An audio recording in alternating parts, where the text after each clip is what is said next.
Thank you for the introduction.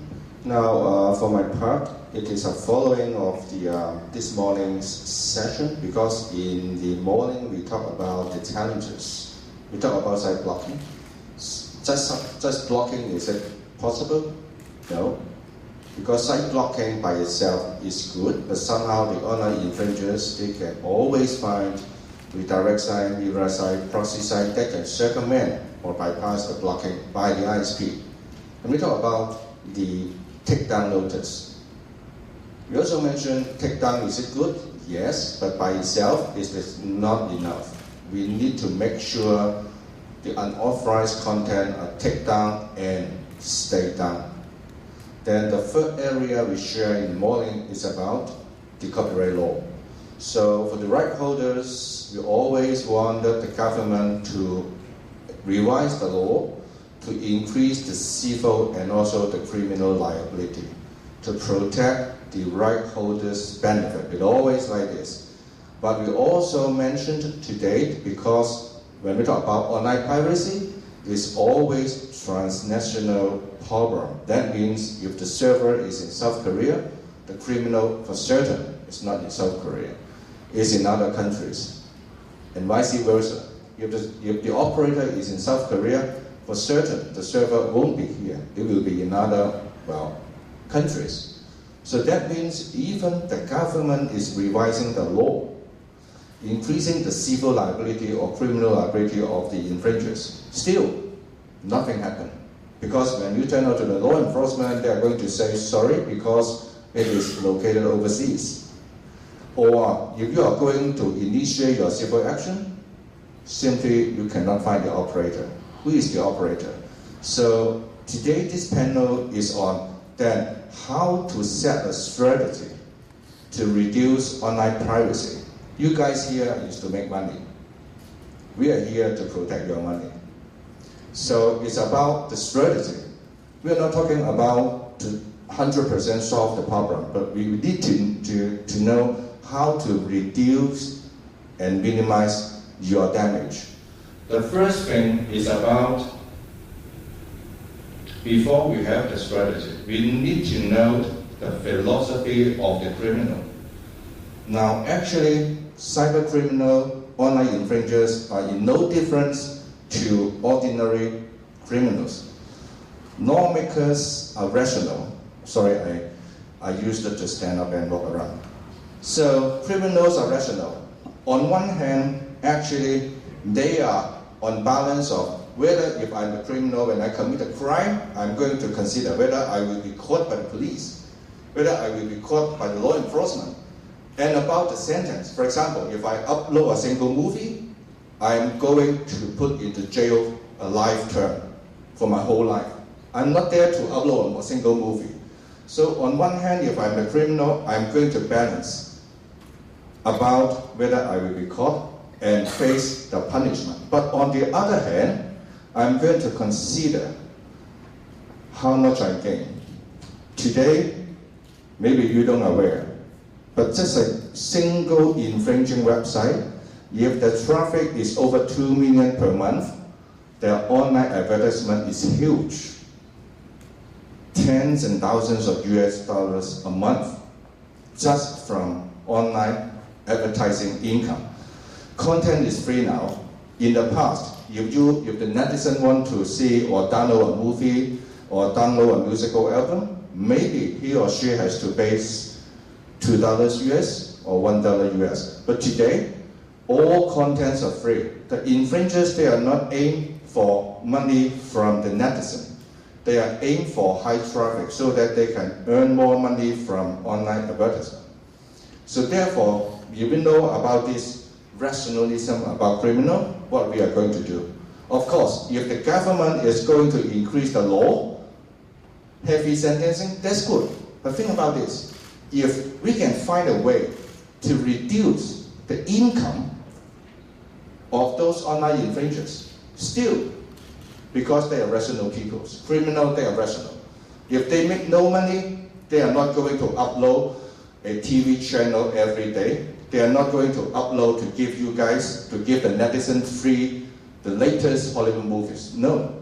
So Based on this philosophy, that's how the right holder can save themselves. We are bleeding. I feel the pain. We need to do something to minimize the damage. One is to maximize the cost. That means make the online infringers more difficult to have high traffic. Like what?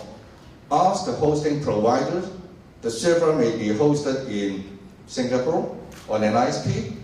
Approach the ISP, ask the hosting provider, please don't host this unlawful website. They are causing us losing money. They actually, apart from those corporate infringement, almost all the infringing websites, they are malware sites. They have virus, malware, this kind of thing. So first of all, ask hosting providers, stop hosting the site. Second, talk about VPN, CDN. In South Korea, there are so many popular, of course, those sites are not located in South Korea, but they are very popular in South Korea because their language is in Korean. So most of them are actually running behind Cloudflare CDN. Approach those VPN service provider, approach Cloudflare CDN provider. Actually, they are legitimate service provider. Ask them to cease or to not to provide service to those infringing websites. And then approach the registrar to suspend the domain name. In Hong Kong, in other countries, if the infringer wants to set up a website or set up a peer-to-peer network using domain name, they need to have a domain name. They need to pay the money to the registrar or registrar to subscribe for a domain name. So approach the registrar or registrar to suspend the domain name. Final is, suppose some website they have the donate button. Well, they ask for some donation from the users through PayPal, Visa card, MasterCard, this kind of thing. Approach the payment gateway, stop their account. Just maximize their cost. Another part is to minimize their profit. That's what the right holders can do.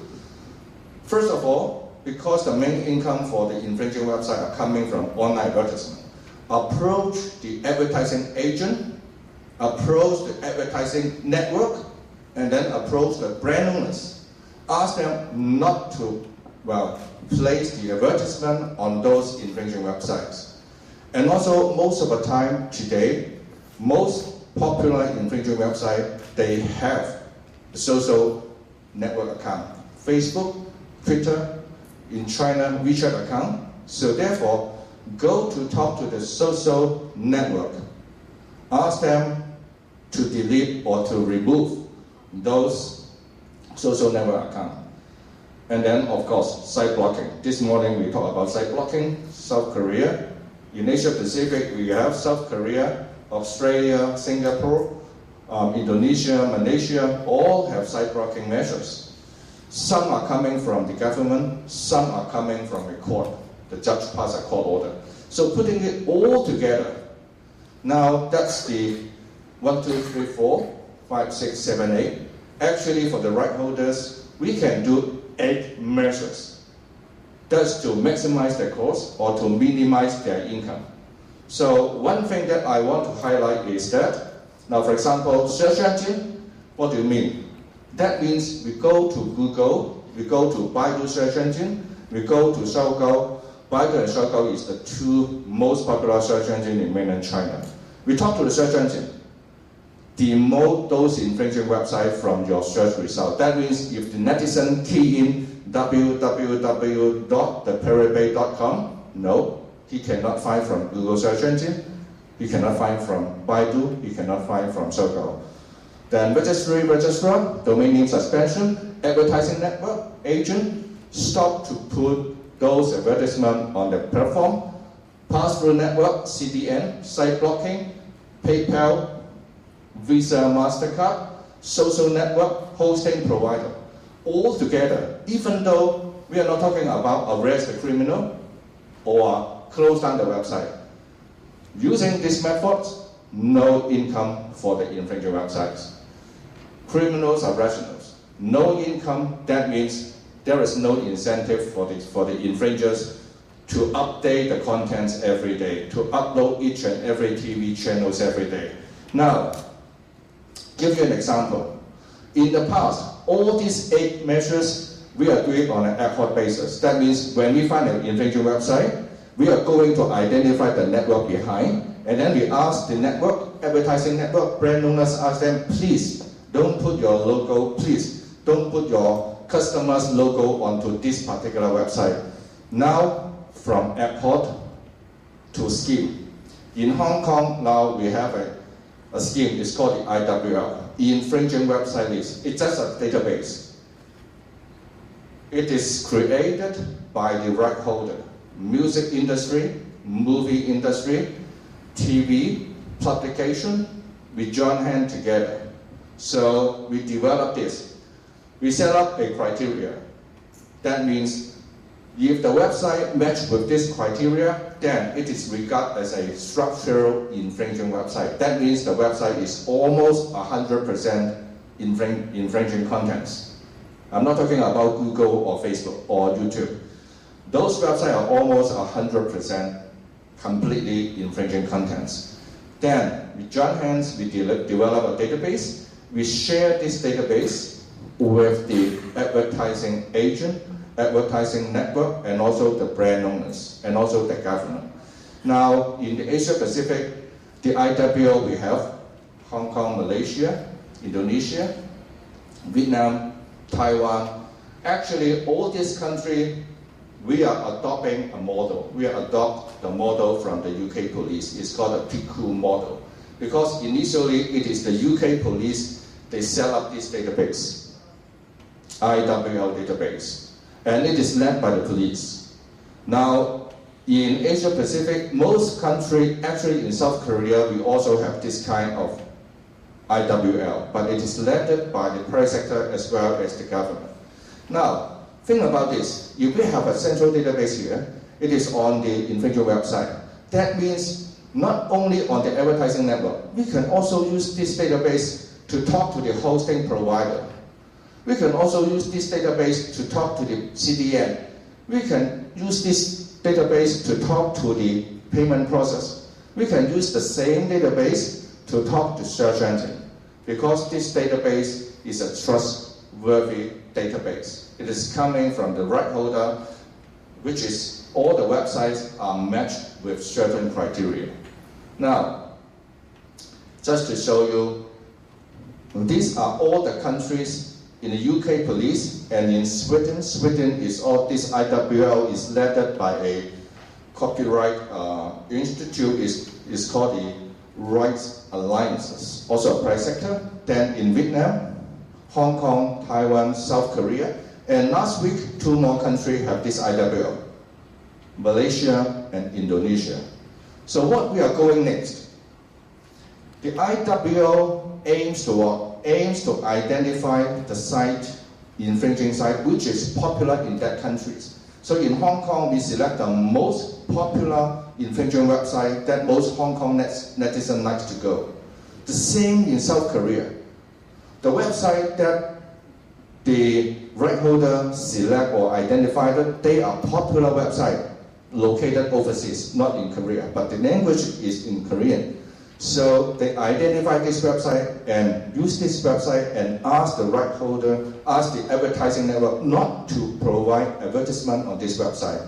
The same in Vietnam, in South Korea. Think about this. If different countries have this database, why not sharing this database with other countries? That means all the database in UK, in Sweden, Vietnam, Hong Kong, Taiwan, South Korea, is going to switch, is going to exchange the list. That means sooner or later, in different countries, they are carrying a very big and consistent database. This will further decrease the income of those infringing websites. So that's what I want to share with you about this. I think the key takeaway is this. Set up this database, but it is not only on advertisement. It can also use in all these entities. right holders has to do something to minimize the damage. Thank you.